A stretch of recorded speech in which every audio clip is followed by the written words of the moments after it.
이런 열매 그 줄기를 네. 좀 굵게 튼튼하게 할 수 있는 방법이 있을까요?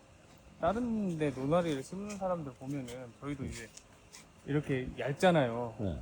되게 굵더라고. 되게 엄지손가락만큼 굵더라고 줄기들이. 네. 저희도 해보고 온도 조절도 잡아보고 해보고 했는데 음. 그렇게까지는 한 번도 키워본 적이 없거든요.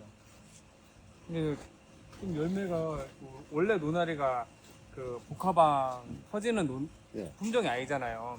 근데 올해 유난히 이상하게 온도 때문에 복화방이 터진 게 좀 많기는 한데 뭐 저기도 복화방이고 한데 일단 그 절간이 길어가지고 좀 무게가 달리면 꼬꾸라 끊어지는 게 꺾이더라고요.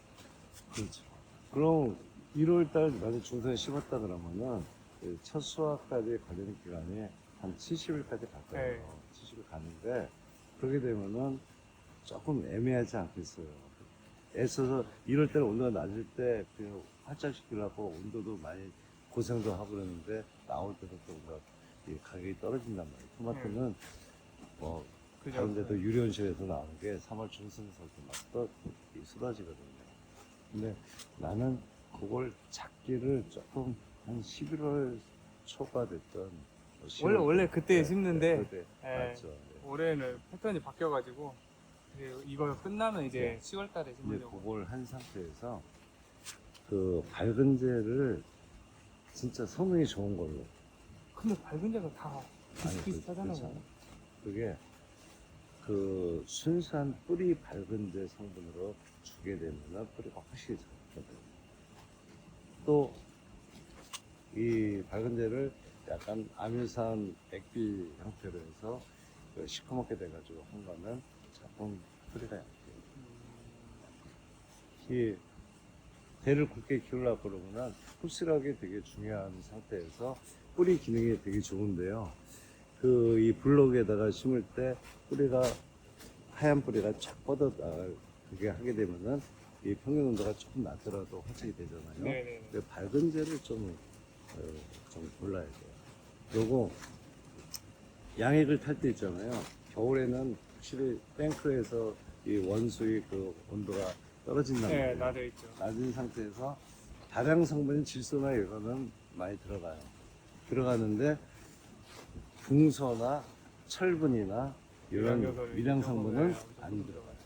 그거를 조그만 용기에다가 미리 1시간 담아놓고 녹인 다음에 넣어야 되고, 그리고 가끔씩 그 미량 시통 같은 데 있잖아요. 분무기 가지고 좀 싸야 돼요.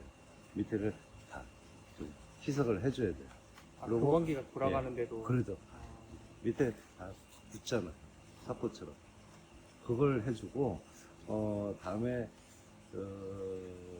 우리 아까 양자 하나로 그쪽에 액비가 좀 주기적으로 들어가면은 좀 더 초사를 잡고 힘이 떨어지지 않을 겁니다. 이게 화분이 뻗는 게 더 보일 겁니다.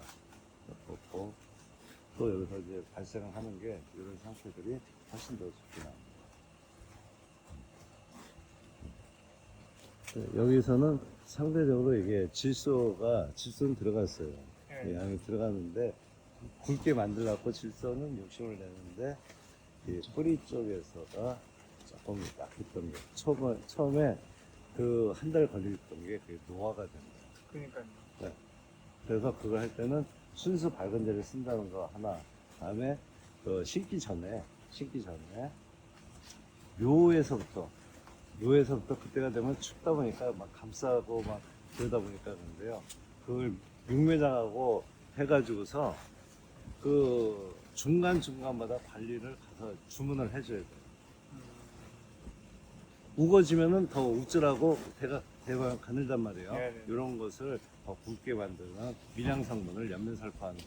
그다음에 심기 직전에는 뿌리 밝은제까지도 쳐가지고 나오는 거. 그다음에 그때는 뭐 벌레에 대한 게 별로 없고 병도 좀 적으니까 그때는 무조건 순수한 뿌리 밝은제를 쳐가지고 와서 심자마자 활착이 딱 되도록 해줘야 돼요. 그리고 뭐 가능하면은 심고 나서 추울 때는 아무래도 뿌리가 덜 뻗다 보니까 일주일 있다가 뿌리 밝은제를 다시 한번 연면 살포 해주는 게 그 작업이 안 됐던 걸로 보고요. 그 다음에 요걸 할 때 이제 뿌리가 1차적으로 완성을 하는 건 한 달 정도로 보고 있어요. 그래서 25 5일차 정도의 그 인산을 있잖아요. 인산을 네. 한량을 조금만 넣어가지고 한번 관조를 해서 그러면 어느 정도 뻗어 나와서 이 생겼던 뿌리들이 완성이 좀 되거든요.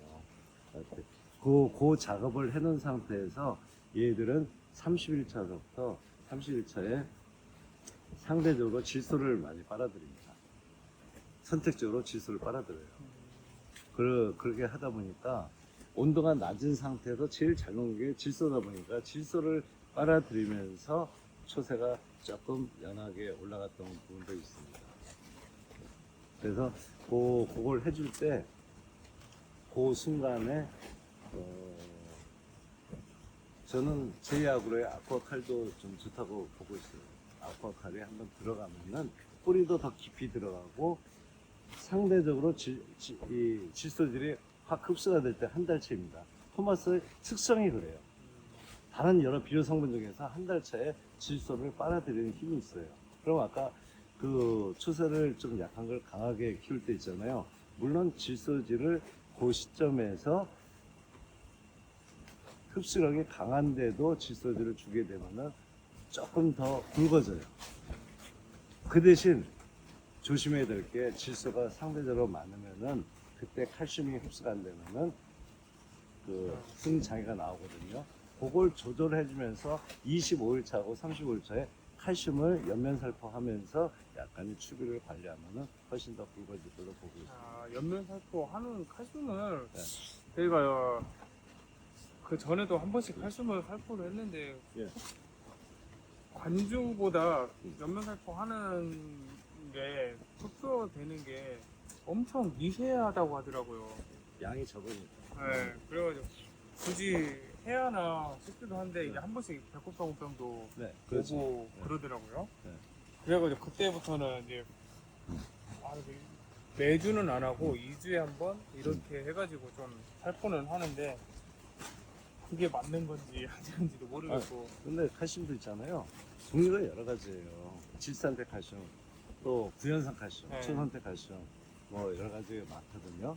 그래서 이제 칼슘에 대해서는 함량도 좀 높아야 되고, 또 이제 그 질소하고 질산 칼슘 음식으로 질소하고 칼슘이 섞이는 거. 대표적인 게 코리아하고의 루트칼이라고 3kg짜리. 그거 질소가 있으니까 초세를 또 잡으면서 부족한 칼슘을 보태주기 때문에 초세를 넣을 때 좋은데, 아까처럼 그 칼슘은 시기에 따라서 틀려요. 지금 칼슘을 더 공부를 더 많이 해요. 쉽게 초반에는 질소하고 칼슘이 섞인 걸 넣고, 두 번째는 중간짜리를 넣고, 이제 결실이 많이 되고 끝나갈 때는 칼슘에다가 가리가 섞인 걸 넣어야지 품질이 유지가 돼요. 그리고 가능하면은 흡수력이 제일 좋은 거는 수화제도 가루로 분말은 소용없고 액상도 좀 그렇고, 제일 좋은 거는 입상 수화제가 효과가 제일 좋습니다.